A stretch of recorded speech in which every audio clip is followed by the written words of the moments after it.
2021 general meeting, our second meeting in person since the pandemic. Pretty happy to be here. All right, so I'm going to start off with some thank yous, which is what I'm trying to do every meeting. I thanked her last time. I'm going to thank her again because she's not here again for the thank you. But Adele Nicholas has been curating the lineup for our Just Fest community stage, which we're going to see a preview of a little later tonight.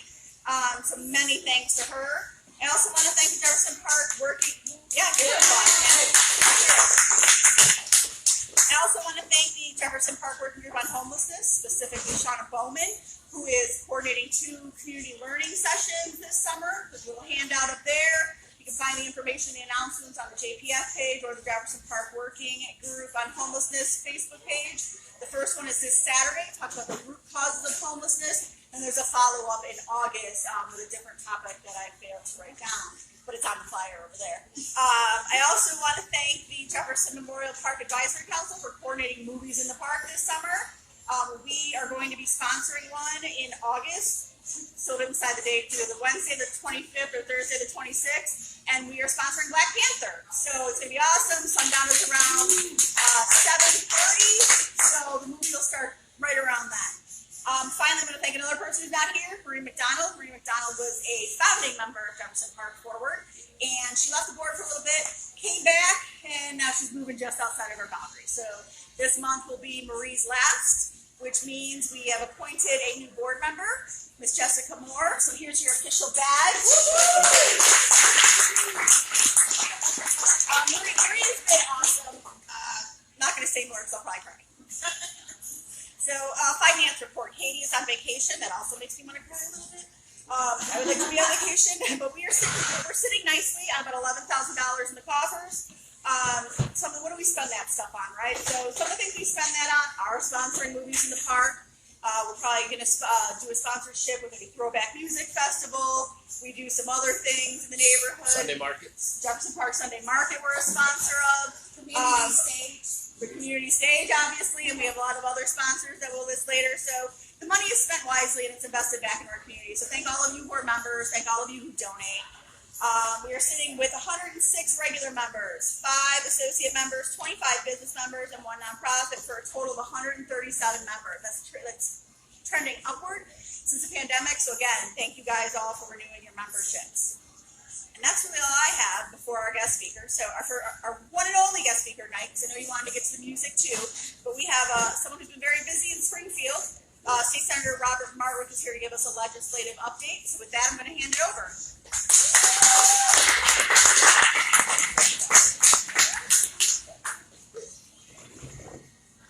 Thank you very much, and it's great to be here in person with everybody from JPF. We actually had an event last night with my political group, and Rob and Rolando were there. I'm only glad that they don't have to sit through this 2 days in a row. With that, it's great to see everybody. My name's Rob Martwick, and I've been the state senator here for the last 2 years. The 7 years prior to that, I was the state representative. JC sitting back there, worked in my office, chief of staff for a couple of years for me, and I don't see Alex here. I think Alex Silver is going to be, there she is, right in front of me. Sorry.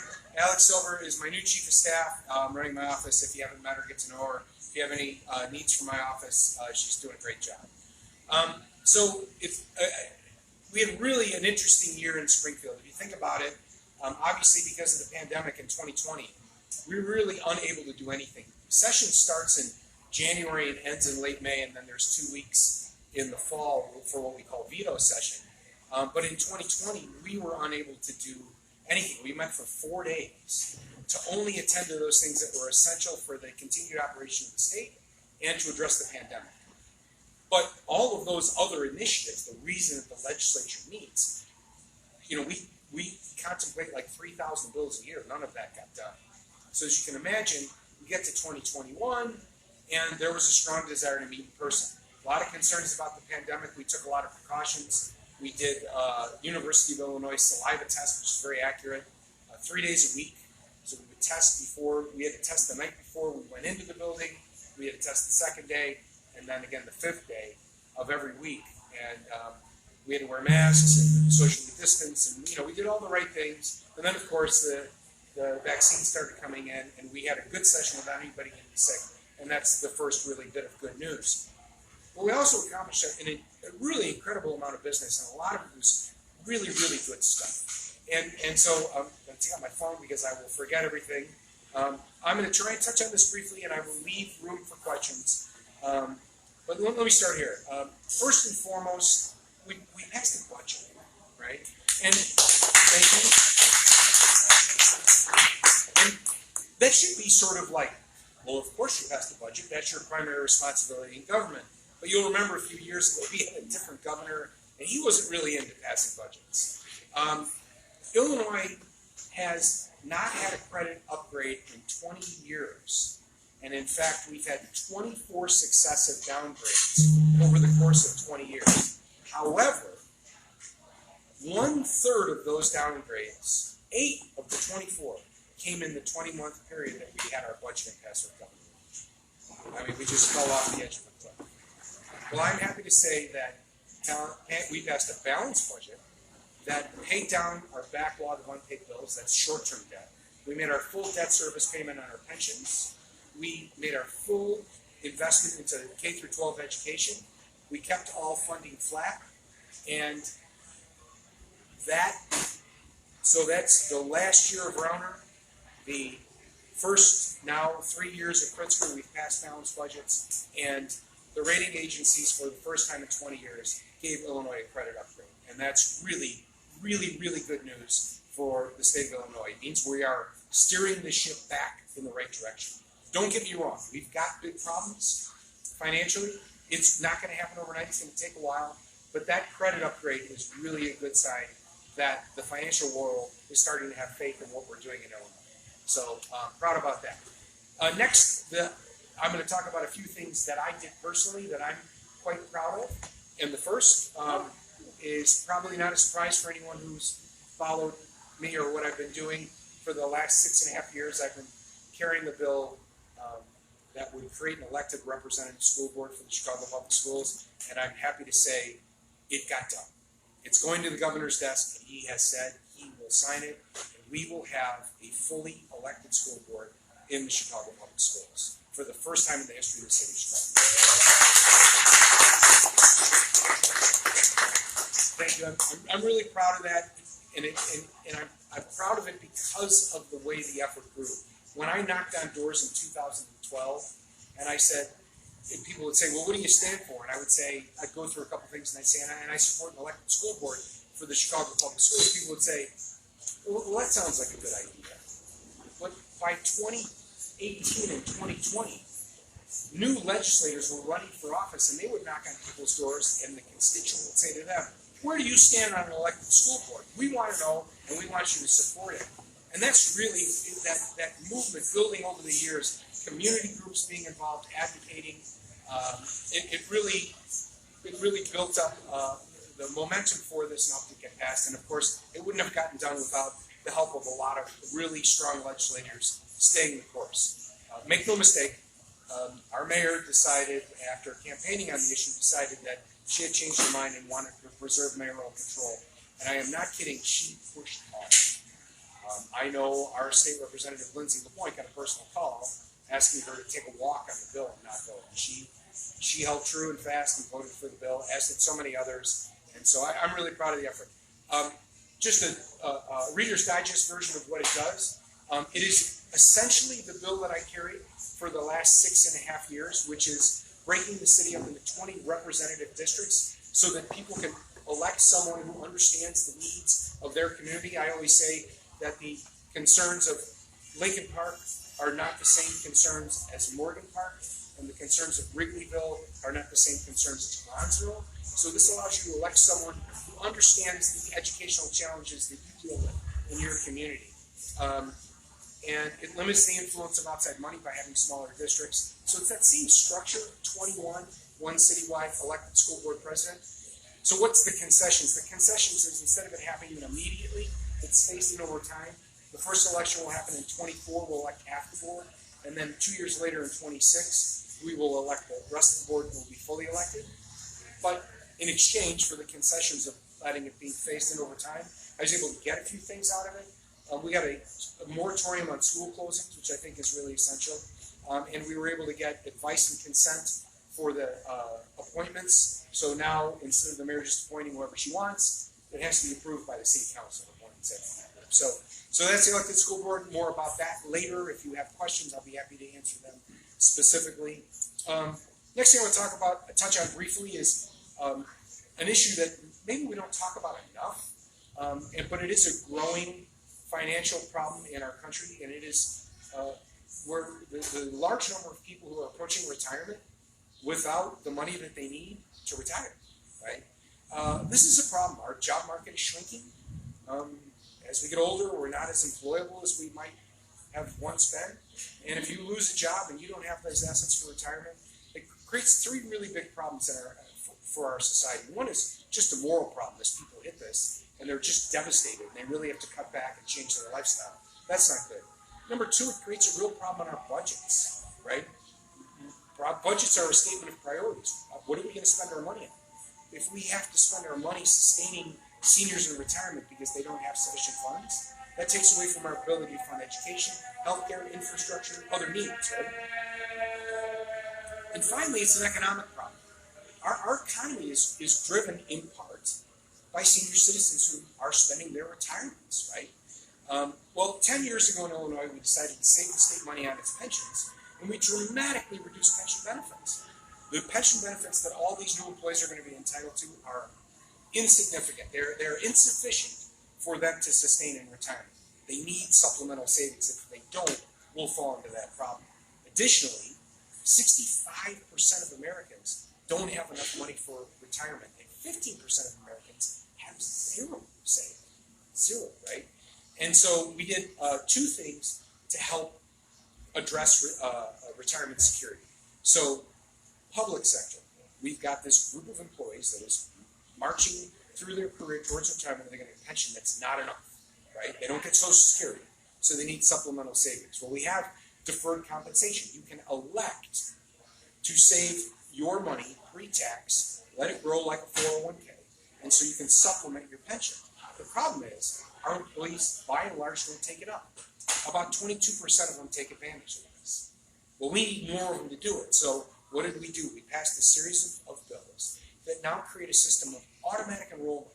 So every new state employee, every new community college employee, every new state university employee, every new K through 12 employee, every school district in the state will now be automatically enrolled in deferred compensation. They can opt out. They can come and say, look, I'd rather not save money. But guess what we found since we instituted it? 91% of those people are staying in and saving money for their retirement. That's going to help our economy, it's going to ease pressure on our budgets going forward, and it's going to allow them to live in dignity in their retirement. Private sector, same thing. People don't have, and the biggest problem here is that there are so many employers that don't offer any sort of retirement savings plan to their employees. So, an initiative of State Treasurer Mike Frericks, they started what's called Secure Choice, which is it's a government-run IRA. And what we've done is we've passed laws that now require employers to, if you don't offer retirement savings of your own, you must offer this retirement savings to your employees. We started out 25 or more, if you had 25 or more employees. This year, we expanded to 5 or more employees, and I will tell you, the business community that was so upset about 25 or more was actually in support of 5 or more, because 2 years ago when we passed the 25 or more employees, businesses were so worried about it was going to be burdensome and expensive, and they found out it's not. It's not only really easy to do and really good for our employees, it's good for us because it's a way to offer a benefit that we didn't otherwise offer. So now we've got the public sector and the private sector saving money for retirement. That's really going to help the future finances of Illinois. And so that's retirement savings, and that's something that I worked on and I'm very proud of. We did a number of things on mental health, which is really important. Now I'll tell you, this is not something that I had very much understanding of when I came into the General Assembly, right? Citizen legislature, I came in with my experiences and my knowledge. Working with Representative LaPointe, who's a social worker by trade, and has dealt with these issues quite a bit, I started to learn a little bit about this issue, and she really kind of opened my horizons to it. And as a result, I worked with her on a number of pieces of legislation that I think are really important. The first is we passed a bill that we carried together that will permit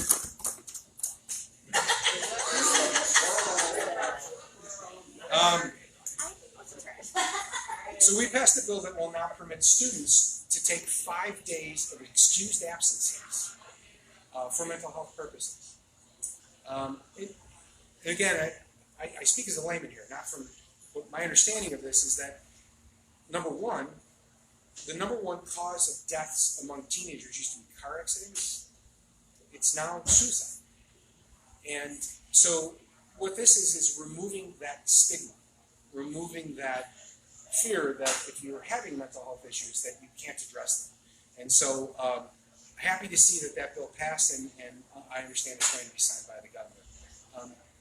Additionally, we created a database for resources for first responders, for mental health resources, confidential, so they can go and find that.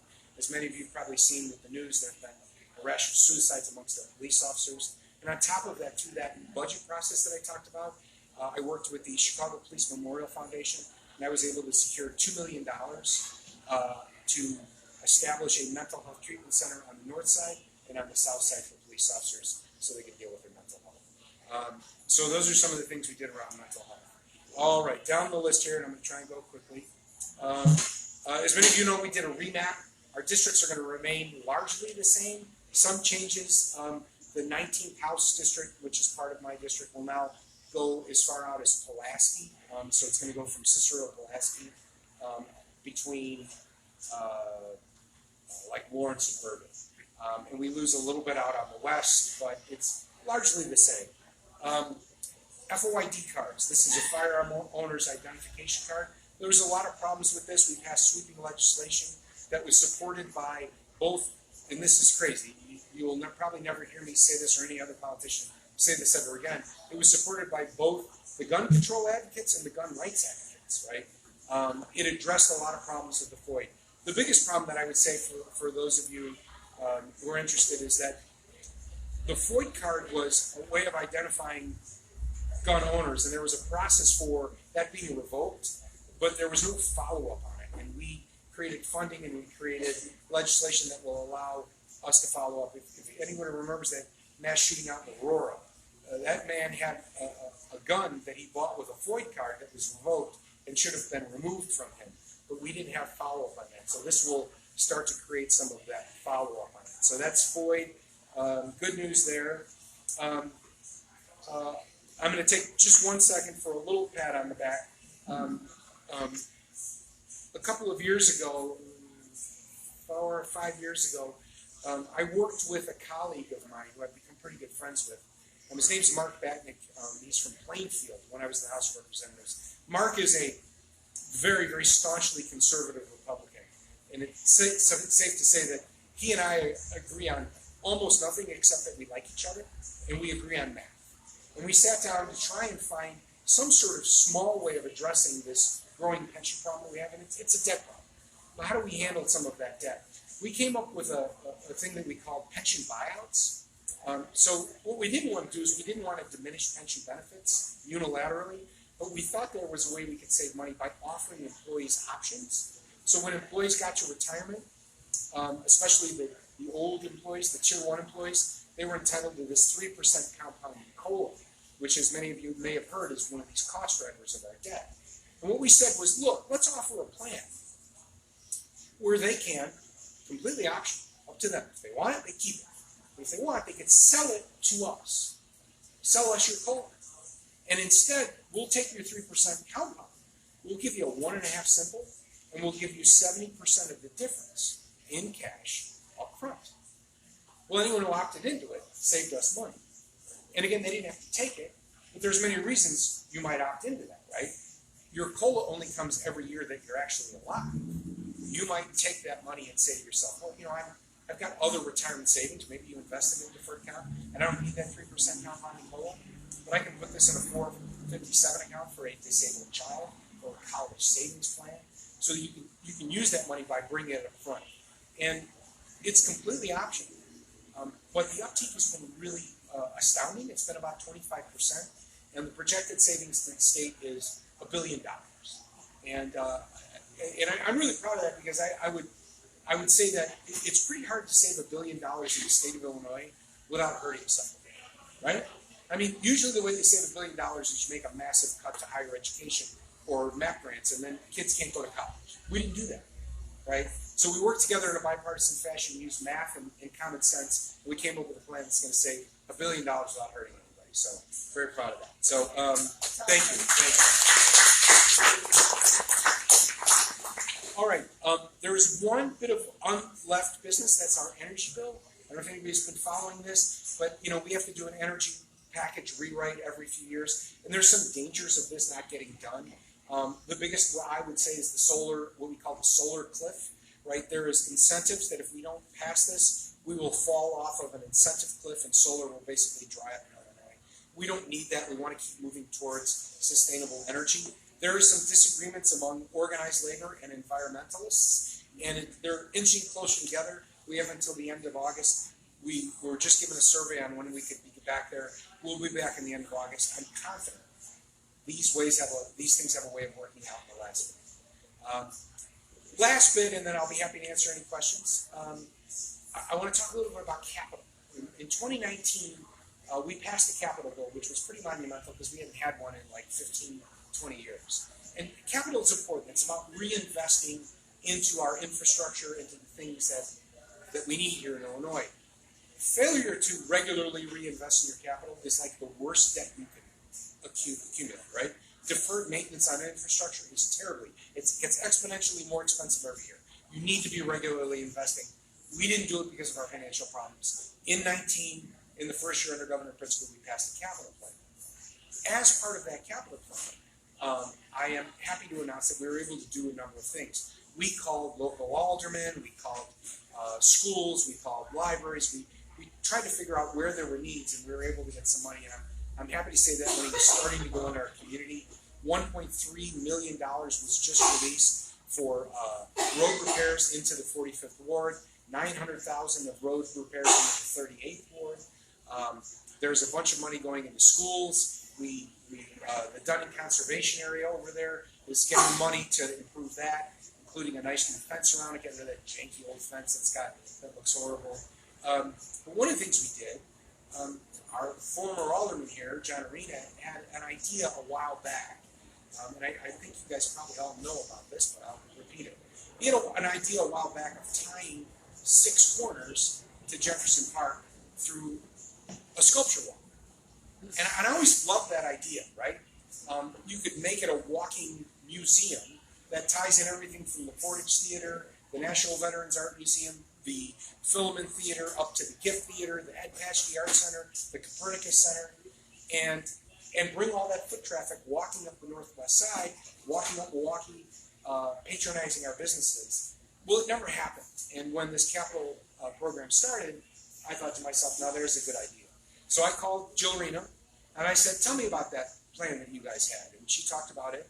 And we set aside $150,000 to establish a sculpture walk from 6 corners to the Paschke Art Center. But when you do capital, you have to have a grantee, a 501c3 grantee. And I really was trying to figure out who's going to be the grantee. And I had to pick something. So I picked Jefferson Park forward. And so JPF will be administering that grant. And I look forward to working with everybody in JPF and trying to find a way to do that the right way. But I think this is really exciting. I think there's money to be raised, and I think it could be a real asset for our community. So looking forward to working on that and the other capital projects as well.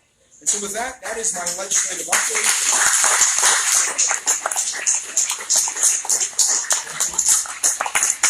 I know it's a lot, but there was really a lot that got done. There's so much more. I could go on and list all these bills. But those are sort of the highlights. I'm happy to answer any questions. You may have any questions about what went on in Springfield, elected school board, anything? Yes, sir. I remember you had a bill some years ago about something with, I don't know the details, but specifically there was with vacant properties and the tax breaks they got. Yes. And trying to get them filled. And Yeah. they didn't fill in 2 years. If you could recap what that was and where that's at. Sure. So, and this would have been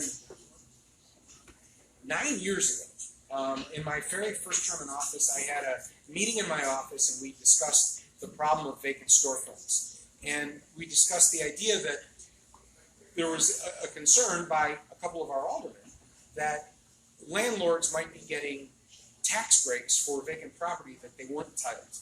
And so we tried to address that through legislation. We tried a couple of different ways legislatively.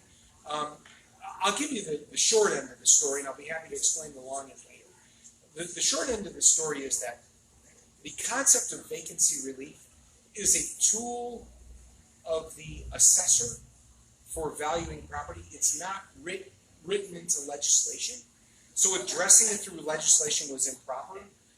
However, what I would say is that the attention that we brought to that issue, and it wasn't just here, it was literally county-wide. People started to notice that law or that proposed legislation. And as a result, the assessors, starting with Barrios and continuing on with Katie, have really tightened up their the requirements for receiving that relief. They're entering it after a finite period of years instead of extending it ad nauseum. They're requiring so much more evidence. You have to show utility bills, and you have to show income and expense statements. You have to show efforts to lease the building, contracts with realtors and stuff like that. And so they've really tightened up those restrictions. And I'm not saying that there don't continue to be problem properties, but it is far less widespread. So we accomplished it by raising attention to the issue. Anything else? If not, well, thank you, everyone. I appreciate it. Yes, sir. You said that you're saving a bundle of money this year for the pensions at that rate. How long is it going to take you to recoup the deficit that we got? So, if anybody is ever having trouble sleeping, call me up and I will talk pensions for hours, right? So, for those of you who don't know, we all sort of fall into lanes in the General Assembly, and for whatever reason, mine became pensions, and I've sort of become the pension person in Springfield. 177 legislators. I'm apparently the authority, which is kind of scary. But what I will tell you is this. The $140 billion has been accumulated over a long period of years. We're on a schedule to repay that by 2045. I don't think that's realistic. I don't think we will be able to get it done by 2045. So we're looking at options. One of the good bits of news around this credit upgrade is having access to credit gives us options in terms of reamortizing that debt so that we can pay it back responsibly without it crowding out our ability to spend on those essential services.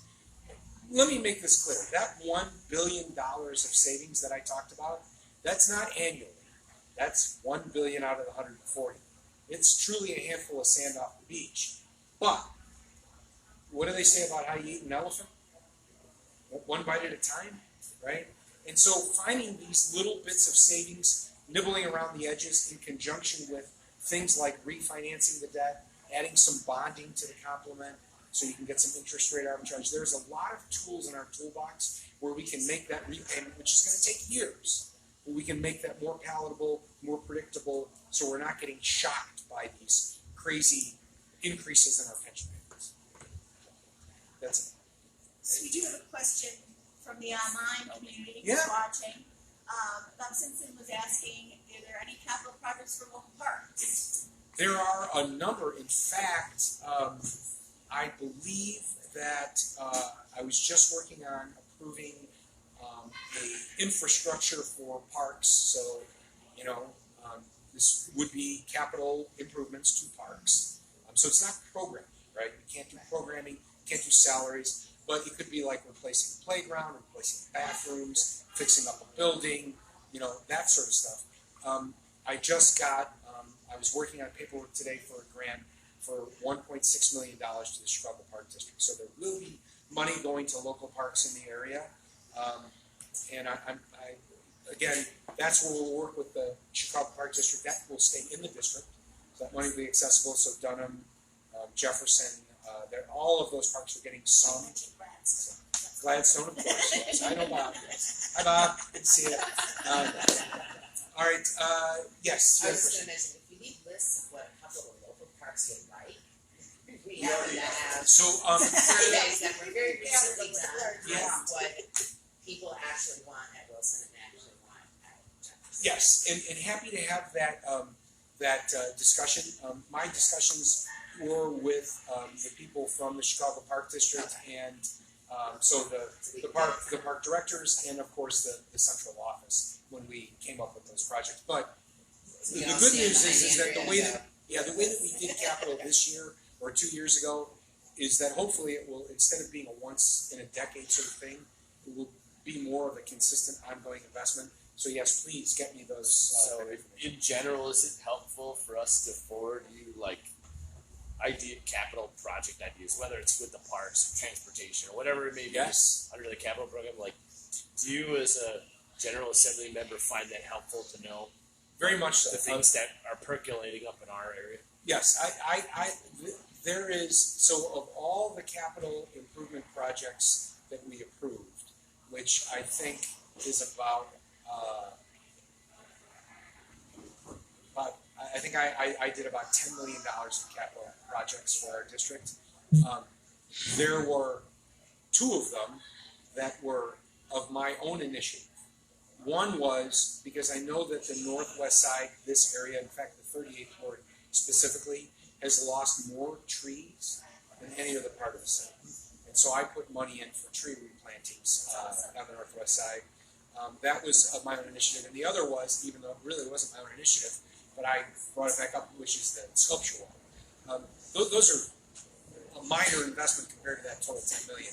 The way I got those projects was reaching out to other elected officials and people in the community and getting ideas for that. So yes, anytime you have those ideas or aware of those needs, forward them to my office. Call it, Alex. Here she is in the back. She moved. And reach out to me and be happy to keep working on this. All right. Anything else? No? If not? Yes, sir. You said that you made the pension payments this year. Mhm. Is there any law that requires that they be made every year? Yes and no. So there is a requirement that the pension payments be made according to this repayment schedule, which is based off of relatively actuarial science. It's just that every time we get into a budget crisis, the first place that people look to cut is on the payment to the pensions, right? Because what that's, you're paying back a debt. Who wants to pay back a debt? You'd rather skip a debt payment than cut things that people need. And I understand that desire, but of course that got us into a lot of trouble over the years. So I'm proud to say that over the course of my 9 years of service, we have made a full pension payment in each one of those 9 years. And that, again, should be well, aren't you supposed to? And the answer is yes, but we didn't always. So it's good news. But there's no law requiring.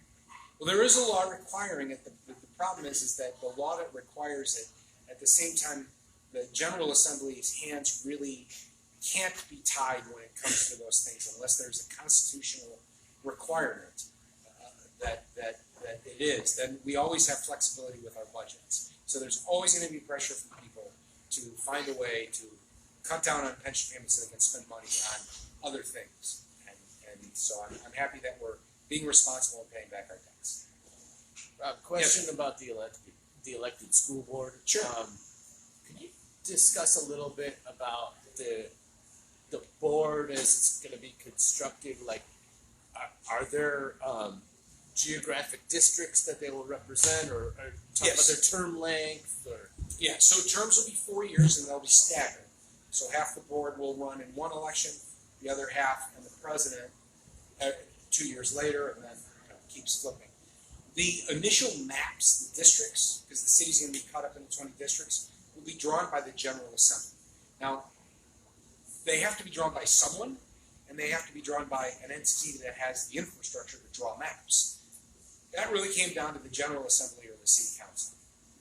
My view was, I really didn't care, but if you were looking to limit the influence of local politics over the creation of those maps, I thought people from the suburbs and downstate weighing in on those maps would be better than just the alderman saying, no, cut that district, I don't want it like that. So we thought there'd be a little bit less. In the future going forward, the school board will draw its own maps. Okay. So that was just a one-time. Yeah, the first set of maps will be the General Assembly because we have to have maps Right. for people to run So then for the office. maps, how often are they?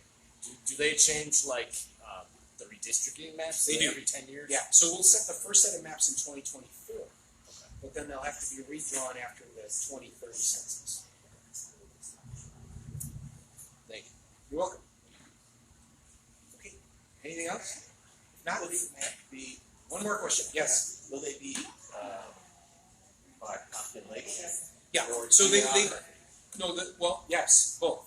So the maps must comply with the federal and Illinois Voting Rights Act, which means that they have to be equal in size and they have to be drawn in such a way as to ensure that minority and marginalized communities have access to service. So, look, these districts are going to be roughly the size of state representative districts, and if you look at the House delegation that represents the city of Chicago, it is a perfect reflection of the demographics of the city of Chicago.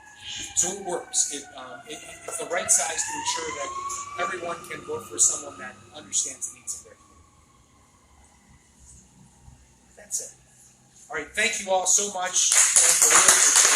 Great to be with you all. Thank you so much. And I'll speak. I'll take off my JPF hat for a minute, put on my professional hat. I work in public transportation and that capital bill. Man, that's really going to help us out. And then, going forward, as we try to transition to electric vehicles, we're going to keep knocking on Mr. Marley's door. Because that's going to be a big expense too. But yeah, the first capital bill in 10 years, that's just huge for everybody. So thank you guys so much for that. And I did this last meeting, and I noticed there's some new faces here. I forgot to introduce myself. I'm Maggie Daly Skogsvag, and I'm the president of Jefferson Park Forward. So hi to the couple new faces I see. Sorry I just want to make a quick announcement about upcoming elections. So every year, half of our board turns over. As you noted earlier, I mentioned we appointed someone. That's because someone who was elected last fall can't do it anymore. So the board has the ability to appoint someone to fulfill the end of that term. But also, we elect board members every year in the same shift. So, like 5 of us will be leaving this year or running again, and then 4 will stay, and so on and so forth. So, tomorrow we will post on the Facebook page, and we'll send out an email with a registration form for anyone who is interested in running. You have to be a current and paid active member to both run and vote. And you have to be a paid member to vote 60 days before the election. That deadline is tomorrow. So if you have not renewed your membership or you're not a current member, make sure that happens so that you can vote. And in this term, we will be voting on vice president, secretary, and 3 directors positions. You're stuck with me for another year, but we're going to see how... Take my job. you want to come take notes and tedious notes, you're more than welcome. But yeah, please keep an eye out for that. We have a strong board. We will continue to have a strong board, but we always invite fresh blood. Fresh people. So with that, I'm going to bring up Mark Hansen to see if there's any development on community update. Community development. Thanks, Maggie. Mark with Community Development Committee. We usually meet on the second Tuesdays of the month, either general discussion or more specific salon discussions on some special months. Next month we might have a salon on people spaces and alleyways. We're very excited for the Weston's Alley, which is under construction. Woo! Right now, and a lot of folks here worked a lot on it, especially Ryan and Susie and Dennis who aren't here, and lots of others here too. But that's a big effort that kind of relates to the Community Development Committee and stuff we're into. We're eager for the potential to work on the Chicago citywide master plan called We Will Chicago. We applied for an actual partnership role where we get a grant to do a lot of effort on that. I'm waiting to hear on that, but it could be at least a big volunteer activity for the committee. As a sort of tangent to our committee, we have a pickleball and tennis club known as JPF. lot of players out there in the crowd tonight, I see. And we play Wednesdays, pretty much 6:30 to dark, Jefferson Memorial Park. Please join us. We have rackets and paddles and balls, and maybe a cooler. And we usually talk about development like the Westies Alley. I don't know if Ryan, I give you honors if you want to give an update on the various things you keep track of, including the firehouse and lake effect. Yeah, sure. Come join me. I'll stay up here too if you need backup. So, just to add on about the West Alley, this has been in progress for, 3 or 4 years now, like behind the scenes stuff, and construction finally began. The importance of this project for us is huge because we signed a maintenance agreement with the city of Chicago that we are going to be the designated organization that will maintain that property. So the city will own it. We are going to pay the electric bill. We are going to handle the plantings, and we are going to handle the programming. So this is like fantastic. And there's not really a facility like this outside of like downtown, anywhere on the northwest side. So it's super cool, and it's going to have an amazing like way to put our neighborhood like on the map. And in the fall, hopefully when this thing is wrapped up, we'll be able to get in there and throw some events. So that's the biggest thing I can say about that. Development updates. I've been talking with Clint at Lake Effect Brewery about what's going on in the firehouse. There is still no opening date. He does get a little bit frosty when you ask him because Like a beer frosty. yeah, like a beer frosty. It's a long project, but he did say that by this time next year he will definitely be open. He wasn't going to say when exactly, but where they're at right now is they've cleared out the whole building. There was like several feet of standing water in the basement. That's all gone. There were asbestos issues and lead paint issues. That's all been cleaned out. There's construction fence up right now. It's kind of like a blank slate, and they're starting to prepare the grounds for construction. Other development update right next door to Lake Effects Firehouse, the former Northwestern Business College. You may have saw in daily newspapers. CTA just signed a 10-year lease, and they're going to be moving their training facility in there. So what that is so there's the Forest Glen bus garage up on Elston, and then the terminal, and there's a number of CTA like vehicles that are shuttling employees back and forth. And within the Jeff Park train station, behind when you're walking across the bridge over the Kennedy, and where the convenience store is, there's actually a couple of classrooms where they do rail training. So there's some other rail training facilities throughout the CTA system. They're kind of consolidating all that into this building at Northwestern Business College. The great thing about it was a former college, so there's plenty of space there, classroom space for bus and rail training, and then there's a parking lot behind. We're still not entirely sure whether they're going to be needing any additional parking. We're kind of wondering about that parking across the street. That's also owned by Mega Development, who owns the business college. We're still not sure, but it seems like they'll probably just be utilizing the parking around the building. We'll let you know if that changes. The same developer who's doing the firehouse, Ambrosia, they are also constructing a building on the corner of Foster and Milwaukee, Gettysburg, that little stretch is called. You've probably seen that. That's a 3-story, 8-ish unit apartment building.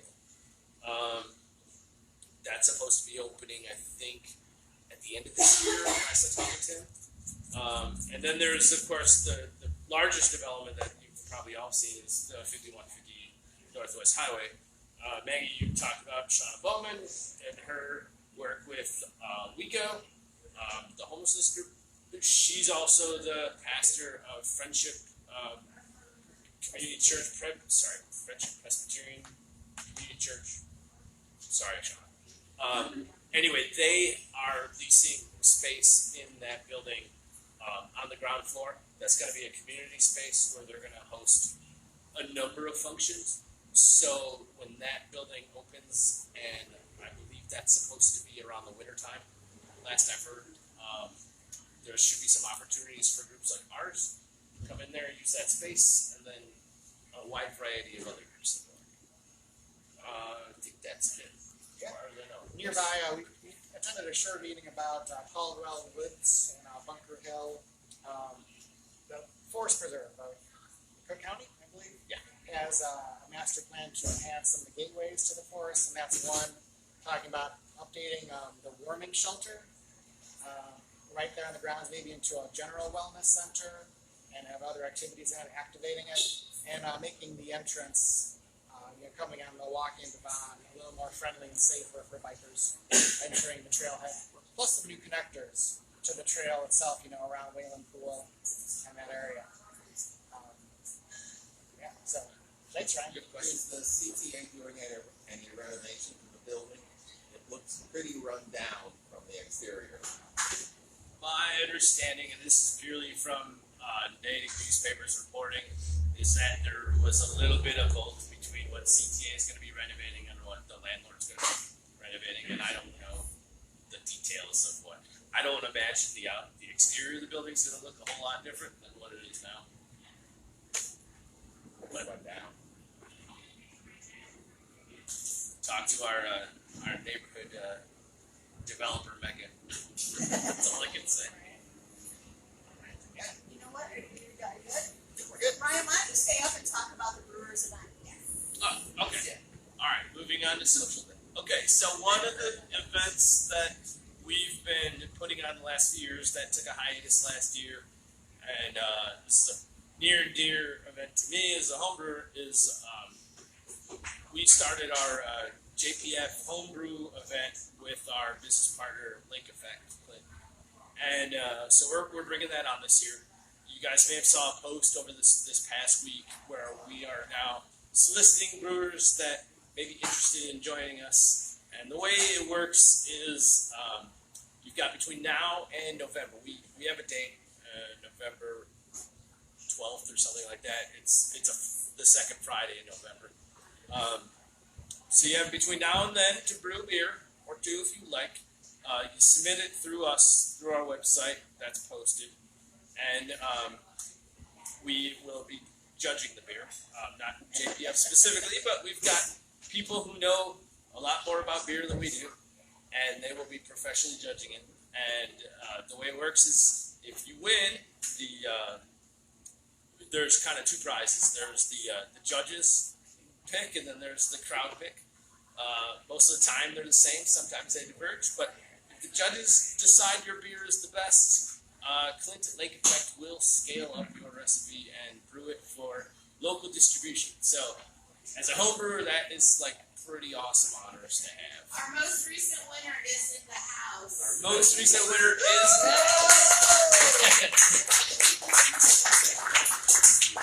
he had a fantastic spicy stout a couple of years ago. Feels the breath. Yeah, so I've been sharing that to some neighborhood homebrew groups on Facebook. We're bringing it up now. We'll be banging the drum a little bit. For the homebrewers out there, you guys know it doesn't take 5 months to brew a beer unless you're barrel aging. You guys got plenty of time, and we'd like to see you join us. Thanks.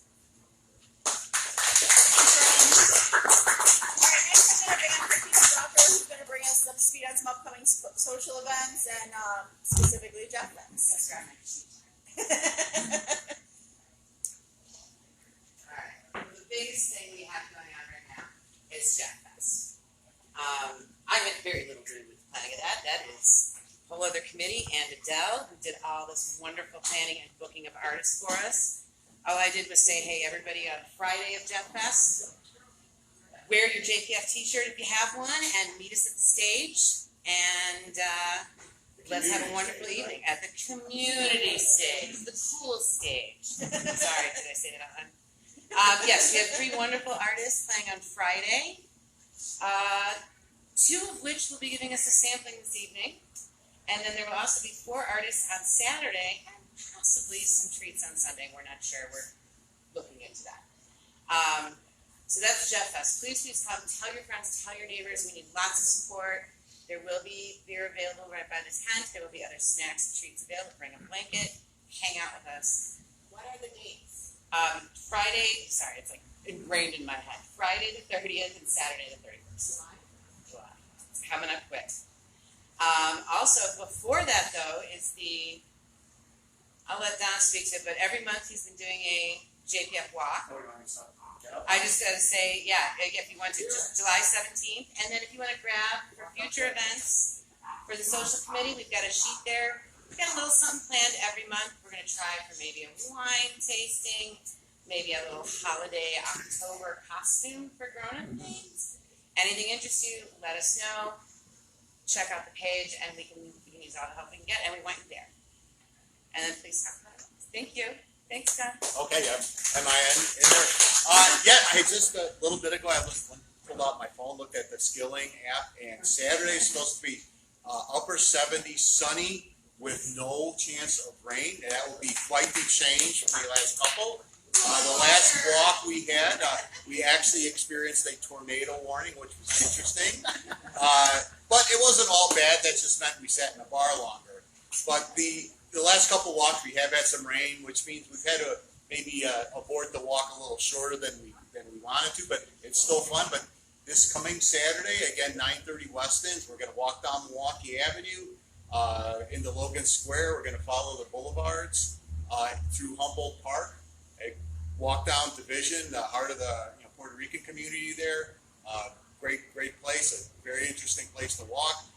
Then we're going to go a little bit past the Western. We'll walk down Oakley through Ukrainian Village.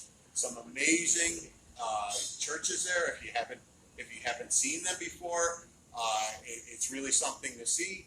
And then we'll walk down Chicago Avenue to Ashland and probably end up at some like silly Wicker Park bar for some refreshments. So please come. They are a blast. The plan is to meet at Weston's at 9:30. Feel free to come early and have something to eat or drink, be it coffee or beer at Weston's.